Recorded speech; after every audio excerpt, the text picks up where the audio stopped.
All right. Good afternoon, everybody. How you guys doing? Good, good. Okay, I've got my cheat sheet here, so I know who to call on. Most importantly, who not to call on. Let me start out with a few things. So first of all, proud to announce that next week I will be speaking at the Air Force Academy commencement ceremony. Last year I spoke at the Naval Academy commencement ceremony, and it was one of the great honors and privileges of my life. So I'm excited to go out there to Colorado and participate in that ceremony.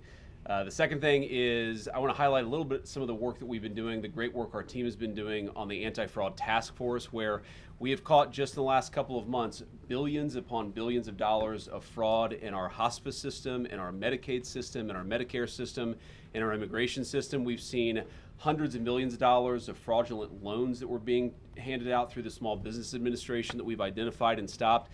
And we've also started investigating some of the fraudulent criminal activity and also prosecuting some of the fraudulent criminal activity. So the thing that I say to the American people, and I'll repeat here to all of you, is fraud is a crime that has two victims. It has, first of all, the American taxpayer, people who pay their taxes, who out of their generosity, and because they have to, of course, they pay their taxes expecting that it's going to go to pay our troops and ensure that low-income children have access to food and ensure that people get medical benefits even if they're not able to afford a doctor. I think it's a great thing about our country is that we have this generosity of spirit where we take care of one another, but fraud takes that away from us because it steals money from the taxpayer when they pay their taxes, and it also steals money from innocent people who are meant to benefit from these programs but can't when the money runs dry because it's gone to fraudsters instead of the people who benefit from it or should benefit from it. So we're going to keep that work up. The President of the United States has been very clear that he wants us to focus on fraud. He wants us to prosecute the fraudsters, and he wants us to save the American people as much money as we possibly can. So we're going to keep at it. We're very proud of that work, and importantly, very proud of the team who've done an incredible job. And then finally, just to give an update on the Iran negotiation, the Iran situation. I just talked to the president very briefly before I came out here. It's actually a very simple proposition here. There are two options, two pathways we can go down when it comes to the Iran situation. So step back for a little bit. What the President of the United States has said is, number one, Iran can never have a nuclear weapon. And I think it's important for the American people and all of you to appreciate that when we say that, it's not just that Iran cannot have a nuclear weapon, it's what would happen if the Iranians did get a nuclear weapon. We know that a lot of nations all across the Gulf would then want their own nuclear weapon, and then a lot of nations all across the world.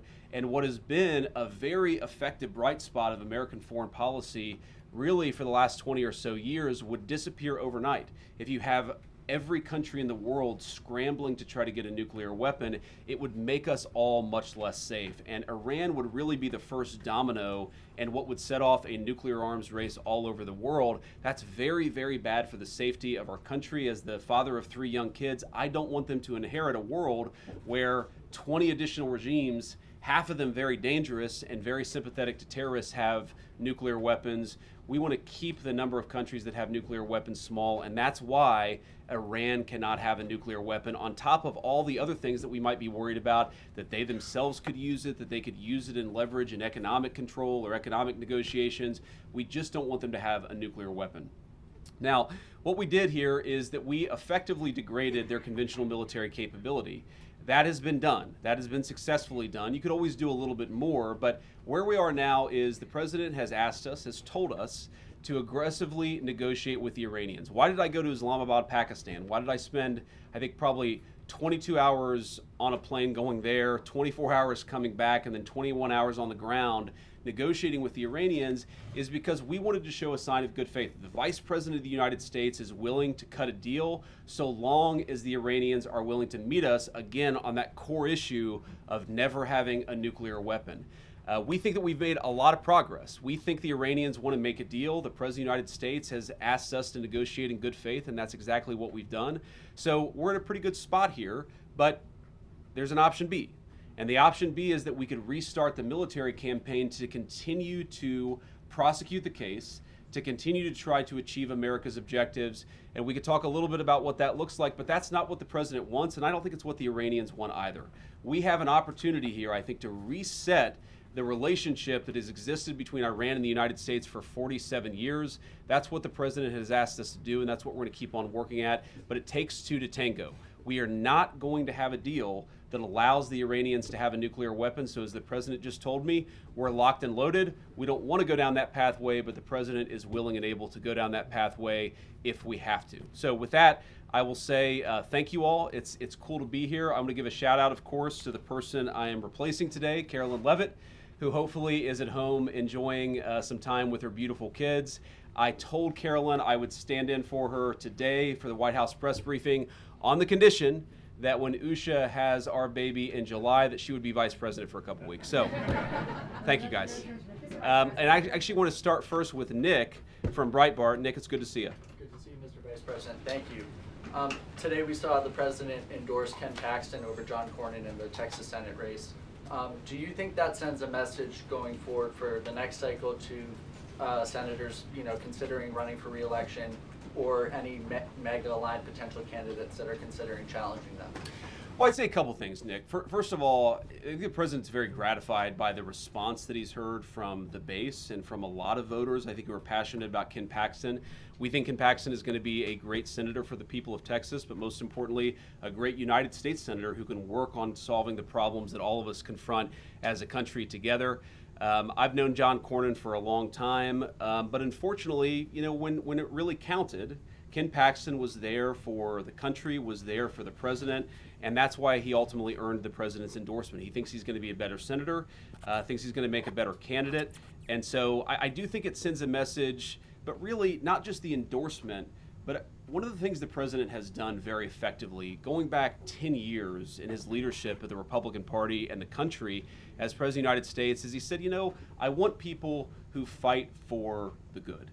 I want people who can't be bought by corporate lobbyists, who can't be bought by Wall Street, who can't be bought by special interests, who are going to go to Washington and fight for the people who actually elected them to those positions. And I think one of the things we've seen in the Republican Party, while I can't say that all of our representatives are perfect or all of our senators are perfect, we have seen a much better crop of talent come into Washington since Donald Trump has been the leader of the party and the leader of the movement. I do think we're going to continue to see that happening. But I think the message that people should take from this is fundamentally, you have got to serve the people who sent you. And if you don't do that, you're going to find yourself out of step with voters or out of step with the President of the United States, and that's not a good place to be politically. Thank you. Yeah. Go ahead. Thank you very much. Just following up on what you just said, you said that the White House is negotiating with Iran in good faith. I think Americans tend to believe that, but what is it about the Iranian side that you personally have seen where you believe that they are negotiating with us in good faith? Well, first of all, I'd say it's a very complicated country, and it's a country that I wouldn't pretend that I understand even after as deep as I've been involved in this process from the very beginning. It's a great and proud civilization, amazing people. We obviously have a great Iranian American community here in the United States of America, smart people, very hardworking, and you see some of that in the negotiating team on the other side. You also see some very hardline positions in the negotiating team on the other side. And so I think you see that conflict, the fact that maybe the Iranians aren't themselves quite clear in what direction they want to go to. They also are just a fractured country. So you have the leadership of the country, there's the supreme leader, and then there are a lot of officials below the supreme leader that has some influence in the negotiation. It's not sometimes totally clear what the negotiating position of the team is. And I don't know if that's sometimes bad communication, if that's bad faith. I wouldn't pretend to venture a guess there, but I will say with confidence, it's sometimes hard to figure out exactly what it is that the Iranians want to accomplish out of the negotiation. So what we've done is tried to be as clear as possible. What are our red lines? What are the things that we're willing to be accommodating on, and what are the things that we absolutely must have? And as the president has said ad nauseum, and I think I've said it a lot too, Iran cannot have a nuclear weapon. We want to see not just the commitment to not have a nuclear weapon, but the commitment to work with us on a process to ensure that not just now, not just when Donald Trump is president, but years down the road that the Iranians are not rebuilding that nuclear capability. And that's what we're trying to accomplish in the negotiation. Sorry, you had a follow-up. Yeah, just for Americans at home, because this has been going on for several weeks now. I think what people just want to know is, do you personally believe that the Iranians will come to a deal? Because we keep seeing this over and over again where they go back and forth. So do I personally believe it? The honest answer is, how could I possibly know, right? And you negotiate with people, and sometimes you feel like you're making progress, and sometimes you feel like you're not making progress. What I think is that the Iranians want to make a deal. What I think is that the Iranians recognize that a nuclear weapon is the red line for the United States of America, that they've internalized that, but we're not going to know until we're actually putting pen to paper on signing a deal. We've had a lot of drafts, a lot of pieces of paper going back and forth, but I will not say with confidence that we're going to reach a deal until we're actually signing a negotiated settlement here. And I think that it's ultimately up to the Iranians whether they're willing to meet us, because I think we're certainly doing a good job and we're certainly negotiating in good faith. We're going to have to see what ultimately happens with them. I can't say with confidence because I don't know what's in the mind of the other side. John? Mr. Vice President, thank you. I want to ask you about that $1.8 billion fund set up, weaponization fund as it's being called. Why should taxpayers be paying to settle a $10 billion lawsuit that was brought by the President of the United States? And should people that attacked the Capitol building and assaulted police officers, should they be eligible? Should they receive money? Should they receive money from this fund? Well, let me say a couple things about that. First, John, I think in some ways the media has misrepresented what this is actually about. This is about compensating Americans for the lawfare that we saw under the last administration. And by the way, anybody can apply for it. Republicans can apply for it, Democrats can apply for it. As you know, the President of the United States has pardoned a number of Democrats who he felt were actually subject to this lawfare. I mean, if Hunter Biden wants to apply for this particular fund, he is welcome to. It's going to go through a normal process where we vet everything, where we try to identify whether people's claims are actually legitimate. But here's the question. You say, why should taxpayers fund this? Whenever the United States government incurs legal expenses, it pays out those legal expenses. When it's settling a lawsuit, it pays out money to settle that lawsuit. And the question is a dollar of this money going to the Trump administration? No. Is a dollar of this money going to Donald Trump personally? No. Is a dollar of this money going to Donald Trump's family? No. The people that would get the money are people, some of whom have been prosecuted completely disproportionate to any crime they've ever committed. Like, let's just take a couple of examples. Tina Peters is this woman who is about to get out of prison, thanks in large part to the president's good work in Colorado. This is a woman who, at worst, if you believe everything that the prosecutors said about her, committed misdemeanor trespassing, and somebody threw the book at her. This innocent grandmother was going to spend 10 years in prison, completely disproportionate to any misdemeanor trespassing that I've ever seen. Was that fair? No. Is it reasonable for her to get some compensation for the fact that she was treated unfairly? I think the answer is yes, and I think that what we're going to see, hopefully, is the entire country, led by this Department of Justice, turning the page on the lawfare. What I would like to propose, and I think the Democrats, hopefully they're willing to meet us halfway here. I won't hold my breath. But what I would propose is something very simple. That if you are willing to turn the page on Joe Biden's lawfare, why don't we prosecute people? Very simple principle. Why don't we prosecute people who violate the law? Let's not prosecute people because they said the wrong thing, or because they had the wrong political candidate, or because they had the wrong viewpoint. And I think part of turning the page on that, is to actually ensure the real victims of that lawfare receive some compensation. That's what this fund is going to be targeted at. And again, there's going to be a process to ensure that that money is only given to people who have actually, I hate to say earned it, but the people who actually were really mistreated by the previous administration and Department of Justice. Go ahead. I understand that everybody is eligible to apply for this fund. I mean, you're eligible, but I assume you're not going to apply, and you don't think you should get money out of this fund. Of course. So isn't it just as easy to say that people that attacked police officers should not get taxpayer money from this fund?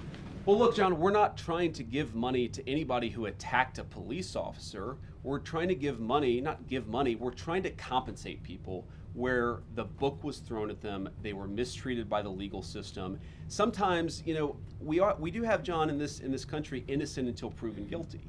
We do have people who were accused of attacking law enforcement officers. That doesn't mean that we're going to completely ignore some of the claims that they're going to make. We're going to evaluate these things on a case-by-case basis. And if we think that somebody, whatever they were accused of, if we think that somebody was unfairly prosecuted and deserves just compensation, then that's what this fund is going to exist to provide. It's just going to correct a wrong, and I think that's a good thing. And I'd encourage everybody, Democrat, Republican, Independent, let's turn the page on this thing that we did under the last administration where we tried to throw people in prison because they had the wrong politics. Let's throw people in prison who broke the law. I think this fund is a good part of getting justice for the people who were wrongly treated. Back there, yeah. Yes, sir. So just to follow up on that quickly, does that mean that people that were violent, that were convicted, were mistreated? Are you saying that? Well, you're asking me to comment on hypotheticals and on any number of dozens of cases. Here's the thing. We're going to look at everything case by case. As you know, every single case has its own details. Every single case has, you know, there are things about it that maybe don't meet the eye. We're just going to look at every case by case. That's all I'm saying. I'm not committing to giving anybody money or committing to giving no one money. What I'm committing to is a legal process to review these claims and to make sure that people who are mistreated by their government get a little bit of compensation because of it. Go ahead. Thank you, Mr. Vice President. Yes, sir. I realize that the pointer finger is not as precise as I thought it was. The guy in, sorry, I have this cheat sheet, but the problem with being 41 years old is I'm blinder than I was a few years ago. So we'll say blue blazer, blue tie. Yeah. Okay, great. Thank you, Mr. Vice President. I'd like to ask a quick follow-up on Iran, but first I'd like to ask you about fentanyl. Fentanyl, sourced largely from China, killed about 403,000 Americans over the past 7 years, according to CDC data. That's one in every 850 Americans who died. White House Counterterrorism Director Sebastian Gorka said last week that China's exports amounted to the targeted killing of Americans and war by other means. Do you agree with that assessment, and what is the Trump administration doing to punish and deter China, especially since the Supreme Court struck down the fentanyl tariffs?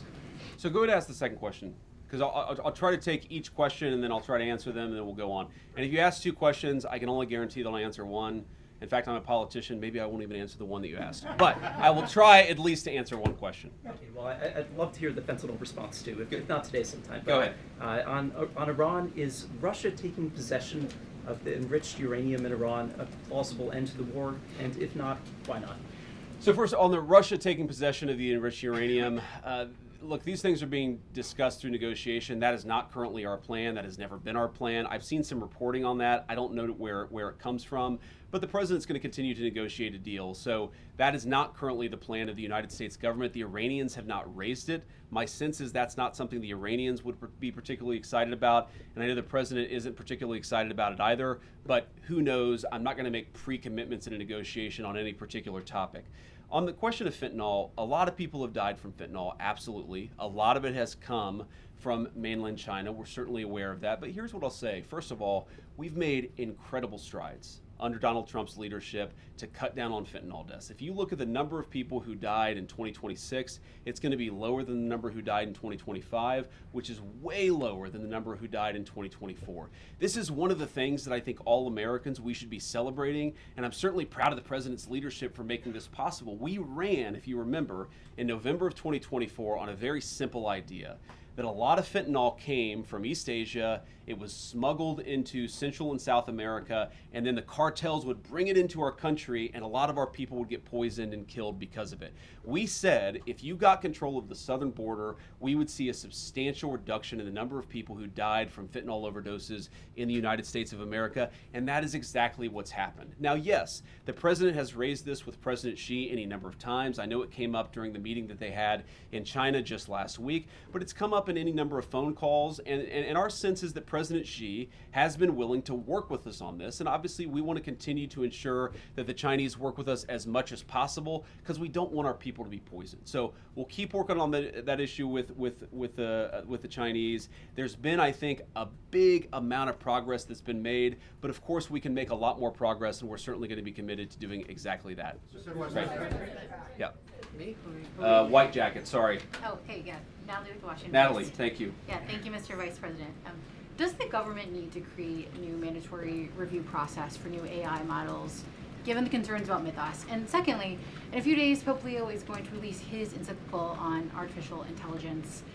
What influence, if any, do you see the Pope's guidance on AI having to broader society? Well, I mean, I think when the Pope issues an encyclical on artificial intelligence, it's going to have some influence. I, of course, don't know how much influence. I don't know exactly what it's going to say. But I think when the leader of the world's largest Christian denomination speaks on an issue like that, it's certainly going to have some influence. And I'm sure it'll contain a lot of insights, some of which I'll probably agree with, some of which I may not. But I think that it's going to be a very, very important document. And I think that, one of the things I always found fascinating about Pope Leo is that he chose the name Leo the 14th, which of course is recollecting Leo the 13th. Leo the 13th was the Pope during a period of incredible industrial transformation in the entire world. Of course, that industrial transformation, according to a lot of people, led to the rise of fascism and communism in Europe. I think it was interesting that Leo the 14th chose that name to maybe apply Christian social teaching in a new era with a new technological innovation in the same way that the Industrial Revolution was the technological innovation of its time. So I think it'll be fascinating. I'm looking forward to reading it. My guess is it's going to have a lot of influence. On the question of what our policy is going to be, look, what we're trying to do in the Trump administration is very simple. The president wants us to be pro-innovation. He wants us to win the AI race against all other countries in the world. He recognizes that AI is going to be an important tool, not just for our economy, but for our military. And so he wants to ensure that we are winning that particular race. We also want to make sure that we're protecting people. We're protecting people's data. We're protecting people's privacy. I think with this Mythos release, one of the things that we're very focused on, of course, is whether not necessarily the developers of Mythos, but whether some other bad actor could use Mythos to target various cybersecurity vulnerabilities. So it's something that right now we're working in a collaborative way with the technology companies, and we're just trying to make sure that the American people are as safe as possible. I'm not going to get ahead of the executive order or any other actions that are going to come out, but we're trying to balance those two things. We want to be pro-innovation. We recognize, artificial intelligence could be great. It could help us find cures to diseases that currently, people are dying from or suffering from. It also does have some downsides, and we're trying to balance that safety against innovation, and we think that we've got the right balance here in the Trump administration, but it's something we're going to have to keep on working on, because that's just the nature of these technologies is they certainly change. Let's go. Is that Reagan all the way in the back, Daily Caller? There we go. Okay. I figured out finally how the seating chart works. I want to ask you about the anti-fraud task force.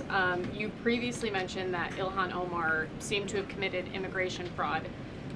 Do you anticipate an indictment against her, an indictment related to that situation? Yeah, so Reagan, I don't want to prejudge an investigation. You read the things about Ilhan Omar and about who she married and whether she didn't marry this person or that person. It certainly seems like something fishy is there, but everybody's entitled to equal justice under the laws. So we're going to investigate it. We're going to take a look at it. If we think that there's a crime, we're going to prosecute that crime, and that's something the Department of Justice is looking at right now. Mr. Vice President. Go ahead. Based on what you've seen during your work on this anti-fraud task force, do you believe anything should change about our immigration or refugee policies to stop fraud in the United States? Well, yeah. Look, one thing I'd say is that the biggest immigration fraud that existed under the Biden administration, it's not just that they let a flood of people across the southern border. That was obviously a very major problem and something I'm proud of the president for stopping. But it's also that they allowed the asylum and refugee claimant process to become totally fraudulent. And so here's what would happen, right? You would take a person who, in normal cases, would just be a traditional economic immigrant. Whether you let them into the country or not, they're trying to come because they want a better job, okay? They would come into the country and say that they were fleeing persecution, and they would say that they were an asylum claimant. And then effectively what the Biden administration would do is say, okay, you're an asylee, go into the interior of the country, here's a work permit, maybe come back in 10 or 12 years for your hearing on whether you actually have a legitimate asylum claim. So what did that mean? That meant that person was just completely given amnesty and released into the interior of the country. Well, what if that person was a criminal? What if that person actually had a violent history? We didn't do any of the work necessary to ensure that the people coming into our country claiming to be asylum claimants actually had anything legitimate or anything good in their background. So that is a serious problem. It is something that we have fixed in the Trump administration, but fundamentally that loophole, you're going to see sometime in the future somebody is going to try to exploit that loophole, and it's one of the things that we're very focused on in the fraud task force, is making sure that the people who exploited that loophole are actually prosecuted for it, assuming they committed a crime. Yes. So I don't know your name. You have a beautiful cross necklace, though, so go ahead. Kara Castronovo from Lindell TV. Hi, Thank you so Kara. much. I have two questions. One of them is going back to the $1.8 billion fund, not to keep beating that, but sadly Democrat lawmakers are misrepresenting that fund. I agree. Yes. It's a great question. And sadly some of the mainstream media doesn't understand the magnitude of the political persecution of J6ers. So if a violent offender like a J6er was still over-sentenced and mistreated, literally some of them were sentenced to unconstitutional pre-trial detention, literally tortured in cages, wouldn't that person still be able to apply for the fund because of due process? And this is why we say, just to answer that very briefly, this is why we say we have to evaluate this thing case by case, right? We don't in the United States say that everybody who's accused of a crime is automatically guilty in a court of public opinion. You've got to actually look at this stuff and figure out what were they accused of. Maybe they did something bad even, but what they were accused of was way worse of what they actually did. Maybe they had their entire lives ruined in a totally disproportionate way.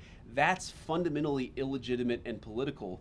And I find, just Carol, on this point, one of the interesting things about the American media is there is a fascination. If you go to any American law school, there are these, prisoner rights clinic. There are people who objectively committed heinous crimes, but the American media and the American Legal Academy has decided that even though they committed bad crimes, their sentence was disproportionate, they were mistreated in some way. You know who never ever gets an ounce of sympathy when it comes to that disproportionate sentencing is people who voted for Donald Trump and participated in the January 6th protest. Go to your second question. About Pete Davidson, he made a horrific, obscene joke about the murder of your friend Charlie Kirk. What does this still say about where our political divisions have gone, and what are you specifically doing to bridge the divide, especially as a potential future president?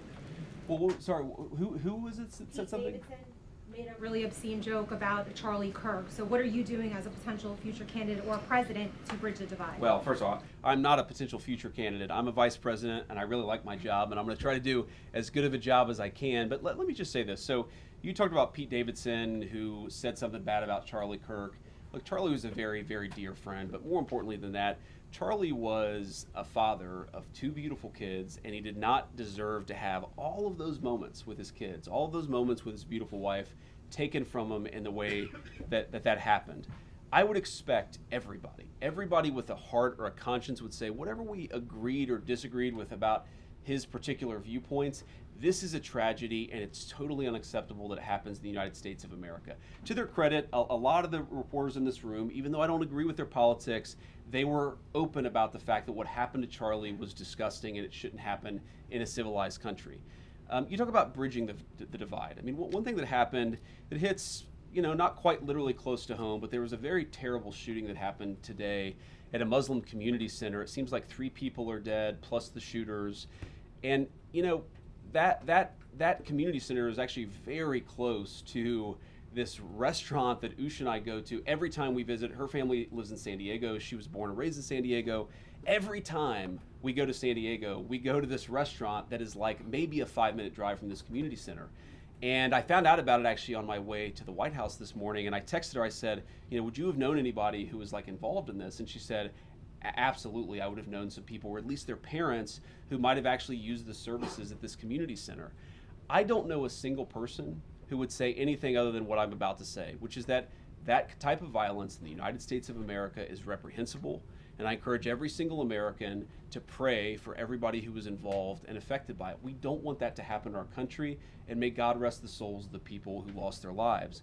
What I do find a little distressing is that while every person I know, every politically conservative person I know would say exactly what I said about these innocent people who were killed, there were a lot of people who were celebrating the death of Charlie Kirk. And I think one way that we can bridge the divide is just have a very simple principle in this country. Number one, we don't want the government throwing people in prison because they have bad politics, however you define bad politics. Number two, and way more importantly, political violence wherever it comes from, is unacceptable in the United States of America. Let's talk with one another, not shoot each other when we disagree. I think that's the principle that everybody in this room agrees with. It's certainly the principle the President of the United States agrees with. Okay. All right. Sorry. I'm gonna try to read this here. I'm sorry. Okay. I don't. Okay, that was kind of interesting, so I'm going to give you the question. All right, go ahead. So last week, the Pentagon halted deployment of 4,000 troops, U.S. troops, to Poland. This is in direct contradiction to President Trump explicitly promised not to reduce the troop level in Poland. So I'm going to ask you this question, which many people in Poland think. Why are you rewarding Putin and punishing your best ally in Europe? Well, first of all, I'd say there's been no president who's done more, frankly, to ensure that Ukraine survived the invasion of Russia than Donald Trump. As he famously said, Obama gave him sheets, I gave him javelins, and it was those javelins that ensured that Ukraine still has its territorial sovereignty. What he's also said is that he wants to pursue an American policy that focuses on the interests of the United States. And part of that foreign policy is not to reward Putin or not to punish a country like Poland, which we love. We love Poland. We love the Polish people.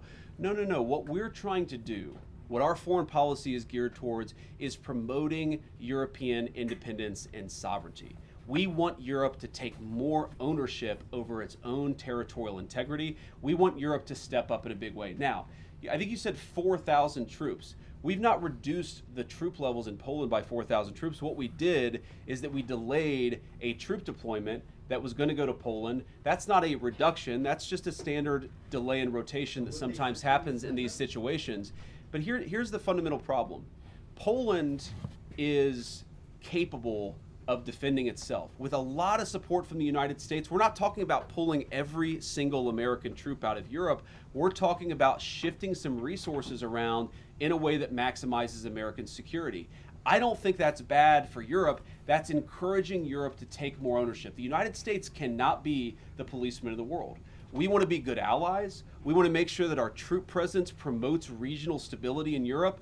The president has not said, though he could, the president has not said that he's taken all of the troops out of Europe, but Europe has to stand on its own 2 feet. And that's something that he's been consistent of, frankly, not even since the beginning of this administration, going back to the first administration, is we have got to have more sovereignty and more of Europe standing on its own 2 feet. That will continue to be our policy in Europe.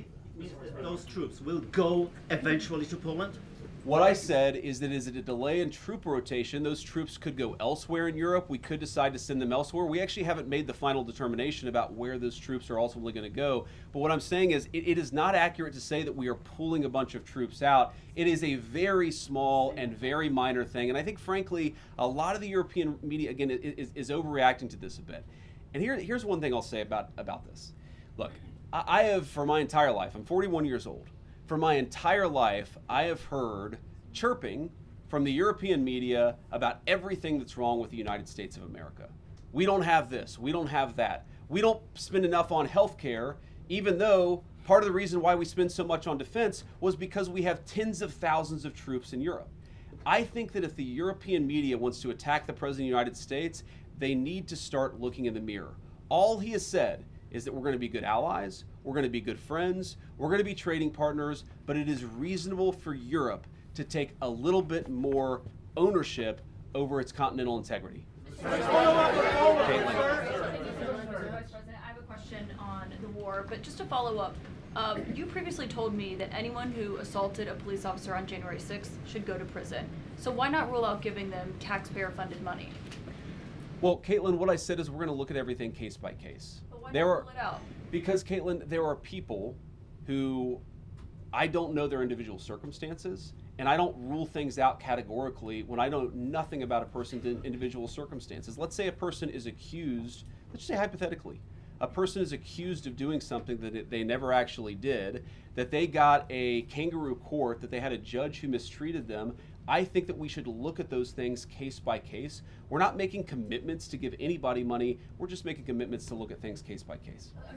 But just to follow up on the war, you last week denied that the president said he was not taking Americans' financial situations into consideration when he's making decisions on the Iran war. He was asked about that again. He stood by it, called it a perfect statement, and said he would make it again. Do you believe that Americans' financial situations should be taken into consideration when you're making decisions as an administration about the war? See, Caitlin, what you did is you misrepresented the question that I was asked, and then you misrepresented the answer that I gave. What I said is that a question that was asked where the president allegedly said that he didn't care about Americans' financial situations. He never said that. What he said is that it was totally taken out of context.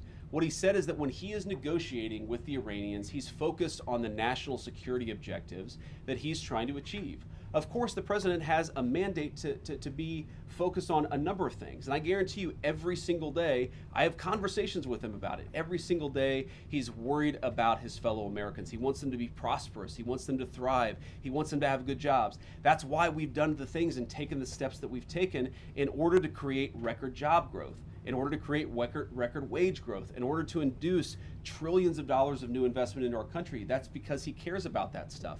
What he also said is that when he's talking to the Iranians, he's talking to the Iranians about questions, of course, of national security, like their nuclear program. You could hold two thoughts in your head at the same time, that the president cares about financial security for Americans, but also when he's negotiating with the Iranians, he's talking about the issues that are germane to the concerns of that particular conflict. Going back to the price tag for this DOJ fund, $1.8 billion. You have people that can't afford groceries. Gas is high. People are making sacrifices in their personal lives to accommodate for this rise in prices. People are telling us that they feel financially worse off. They're very concerned about the uncertainty. How can you justify that amount of taxpayer money for that fund when people are struggling? What do you say to Americans who wonder why this fund is getting all this money and I can't afford basic life amenities? Well, let me say a couple things about that. First of all, you said $1.8 billion, and it's important for people to realize we're not just writing a $1.8 billion check. We're going to take a lot of people who are going to apply and say that they have been mistreated by their government. We're going to handle those situations case by case, and if we determine they were in fact mistreated by their government, we think it's reasonable to give them just compensation. But when you talk about funds and pots of money that are out there, I mean, thanks to Donald Trump's leadership and the working families tax cut, we put $40 billion into a rural health care fund in order to stop the closure, or at least prevent some closure, of rural hospitals and rural clinics that had been decimated under the Biden administration. We had a piece of tax legislation that put hundreds of billions of dollars into the pockets of families. No taxes on Social Security, no taxes on overtime, no taxes on tips. So I reject the idea that we can't walk and chew gum at the same time. We can give just compensation to people who are mistreated by the government. We can also make sure that the American people, we do everything that we can to make their lives better, to make them more prosperous, to give them better jobs. That is the primary focus of Donald J. Trump's White House. That's the question all of us ask every single day, is how do we make our fellow citizens more prosperous? We can do that while also taking care of people who were mistreated by the last administration. Go ahead, sir. Yeah. Thank you, Mr. Vice President. Thank you very much, Mr. Vice President. Mr. Kurdish here. After the ceasefire with Iran, drone and missile attacks on the Kurdistan region have not stopped. That happened yesterday as well. What is your position on this issue, and what do you expect from the new Iraqi government regarding the control of militias? Well, as you know, you've asked the president this question before, and we certainly love the people of Kurdistan. Anytime that drone attacks or missile attacks are hitting anybody, but particularly civilian populations, that's not something we like to see at all. And it's one of the things that sometimes happens. Unfortunately, these ceasefires, they're not always perfect. We've seen that in Gaza. We've seen that certainly in Iran and some of its neighbors. But we have seen a significant reduction in violence over the last few weeks of the ceasefire. And look, fundamentally, the president's been quite clear. This is going to go, again, in one of two directions. We're going to restart the war, which is not the preference of the President of the United States. We're going to restart the operation, or we're going to strike a deal And I think that's an important thing. That's what we're focused on, and that's what we're going to keep on working on. It is very okay. In like the kind of the purple dress there. Yeah. Go ahead. Thank you, Mr. Vice President. No, go ahead. Thank you so much, Mr. Vice President. Rowena Ortiz with Turning Point USA.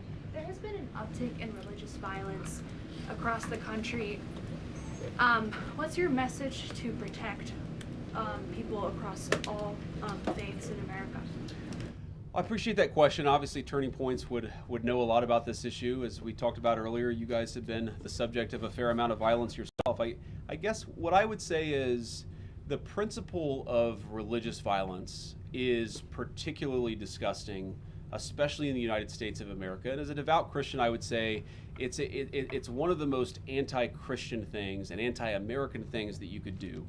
And here's why. One, because a fundamental principle of all the great faiths is we are all children of God, and because of that, we are endowed by certain rights that are unique to our status as human beings. You violate those rights, most importantly, when you commit violence against another person. You can violate them in other ways as well, but the most profound way to violate the fundamental right of human dignity is to commit violence. But here's why the religious piece of it is particularly egregious. One of the fundamental American rights that I think came from our Christian heritage as a civilization is the idea that we respect people's religious freedom, in part because we respect them as human beings, but also because we respect their right to find their own pathway to God. You can't force anybody to a pathway to God. They have to, through their own free will, find God themselves. That's one of the reasons why that right of religious freedom is the very first right enshrined in our Constitution. So when you commit acts of violence, you're committing an act against this fundamental idea that people are created in the image of God and that they have the right through their own free will to find God however they might want. And as a Christian, of course, you might have your preference for how they find their pathway to God. They have to find that choice. And anybody who would commit violence against another human being in the name of religion is, I think, doing something that is a violation, of course, of the laws of man, but I think more importantly, it is a fundamental violation of the laws of God.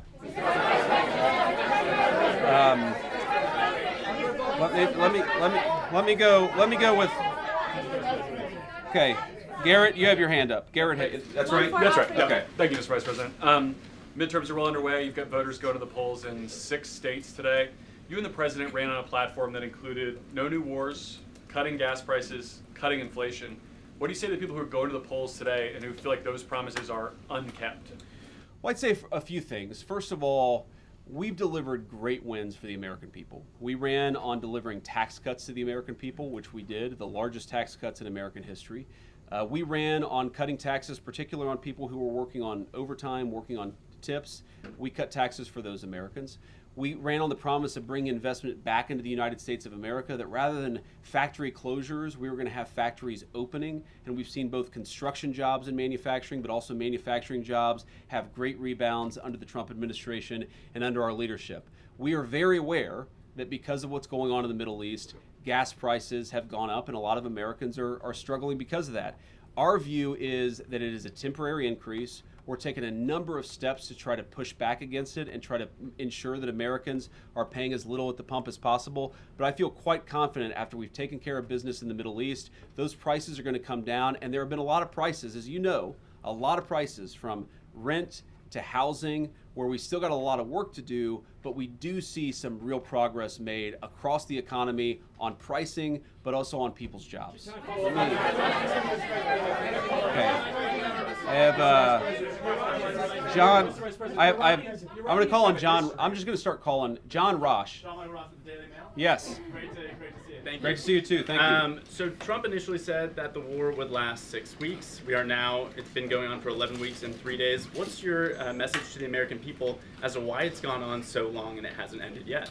Well, first of all, the president said it's going to be a short-term operation, and I think that has proven out to be true. The active period of conflict lasted about 5.5 weeks, and now we've been in this ceasefire where we're trying to get a negotiated settlement that gets the American people the things that we need for our national security. So I've said before that we're going to go one of two options here. We're going to have a good settlement that actually gets the American people what they need, or we're going to go back to a kinetic operation. Obviously, the president prefers to get that settlement. I think the Iranians prefer to get that settlement. But regardless of what direction the president ultimately goes down, whatever he ultimately decides, I think it's important for the American people to know two things. Number one, it will be for their security and their prosperity. That's why we're doing this. And number two, this is not going to be the sort of thing that lasts forever. I think a lot of Americans, especially in my generation, who are worried about forever, endless conflicts, we have to remember, I think you said 11 weeks, a big chunk of that has been a ceasefire. This is not a forever war. We're going to take care of business and come home. That's what the president's promised, and that's exactly what he's going to deliver. Go ahead.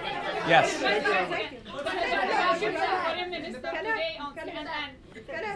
No, the orange. Yeah. Guys, please don't shout over each other. Thank you, Mr. Vice President. The Egyptian Foreign Minister today, in an interview on CNN, he said that the Arab countries are working with you on a memorandum of understanding between the U.S. and Iran that can lead to a deal. Can you confirm that? And one other question also on Iran. You've spent over than 20 hours with the Iranian negotiating. Do you believe that other countries may be able to achieve what those negotiations could not? Well, I think that the purpose of our initial negotiation was, one, to establish some relationships between two countries that hadn't talked directly in a very, very long time. And number two, just to get the pathway started to negotiation. I don't think any of us, meaning me, Jared Kushner, and Steve Witkoff, had any great confidence that we were going to be able to reach a deal. But we did think we were going to take important steps along the pathway to reaching a deal, and we did. Now, you asked what the Egyptian foreign minister said. I haven't seen those comments, so I won't comment on them myself. What I'd say is I'm not going to detail what's going on in the negotiation. There's a lot of back and forth, a lot of good progress is being made, but we're just going to keep on working at it, and eventually we'll either hit a deal or we won't, but we're going to keep on working at it. And I think it's important for us to actually privately have these conversations, because sometimes when you're doing a negotiation and you put everything out there in public, it actually complicates things more than it should. So we're going to keep these negotiations private until we've got something, of course, to tell the American people, and at that time we will. Is that a magenta tie? It's hard to tell. It's like a purple tie there, right? Thank you, Mr. Vice President. Okay, Thank you, Mr. so Vice this President. guy insists that he has the real purple tie. So I'll give you a question too. Go ahead. Thank you, Mr. Vice President. Two questions for you, one on Iran and one on China, given the President's trip last week to Beijing. On Iran, you met on April the 11th with Iranian negotiators, including the foreign minister. Is it your sense, Mr. Vice President, that they're just stringing the U.S. along? That's the sense from lawmakers from both parties. And then on China, you come from a state that manufactures a lot of automobiles. Is it your sense that within this term that you have with the President, that China-branded vehicles will be sold right here in America? Well, I think that what the president has shown a willingness to do, unlike any president in my lifetime, is to protect the American automotive industry. We are not going to let the American automotive industry disappear. There are a lot of ways in which we've reinvested, in which we've tariffed foreign competitors to ensure that American car workers, American auto workers, and the products they develop are going to be made right here in the United States of America and also available right here in the United States of America. I think it's important for just the American people. I want to make this point. Car manufacturing is one of those skills that when it disappears, it's hard to regain. And when you've got people who can build complex machines, and our great workers in Ohio, Michigan, and elsewhere, they do a very good job. They also, God forbid, in times of national emergency, can be called on to manufacture other complex machinery. So it's very, very important that we protect that native auto industry. The president has done more on this than anybody, but we're certainly going to keep on working at it. You asked about being strung along. Look, you never know until you know, right? What all we can do is negotiate in good faith, try to find a pathway that accomplishes the president's objectives, that accomplishes the national security interests of the American people, and gets this thing in a good place. I think somebody earlier asked this question. I am not certain, and I'm not going to be certain until we sign a deal, that we have a deal. but I feel confident enough to keep on doing the work and to try to find a good deal for the American people, and that's what I'm going to do. So the guy with the real purple tie, I will give you the final question, and then I'm going to have to hit the road. Thank you, Mr. Vice President. Sorry, this guy and then the very tall guy here. We'll give him a question. Sorry, I can't get to everybody. Marco's right. This really is chaos. This is crazy. You guys got to behave yourself. Thank you, Mr. Vice President. The President's financial disclosures were released recently, and they showed a lot of stock trades in companies that he has talked up at events, official events at the White House, on his True Social account, sometimes even putting the stock ticker symbols in his posts and encouraging people to buy their stock. Americans, according to recent polling, are increasingly describing the president as corrupt. And trading stocks... This is a hell of a question. Thank you, sir. Trading individual stocks is something that you said that public officials should not be able to do when you ran for Senate all those years ago. And yet the president, who arguably has access to more non-public information than your average senator, is not only buying and selling individual stocks either through his trust. Okay. What's the question? The question is, the question, sir, is how can you and your administration argue to Americans that you're cleaning up corruption, you're preventing fraud, you're fighting the sorts of things that harm people and people's financial situations, when the president seems to be talking up stocks that he owns, selling them, and enriching himself? Okay, so here, let me answer your question here. That was a doozy.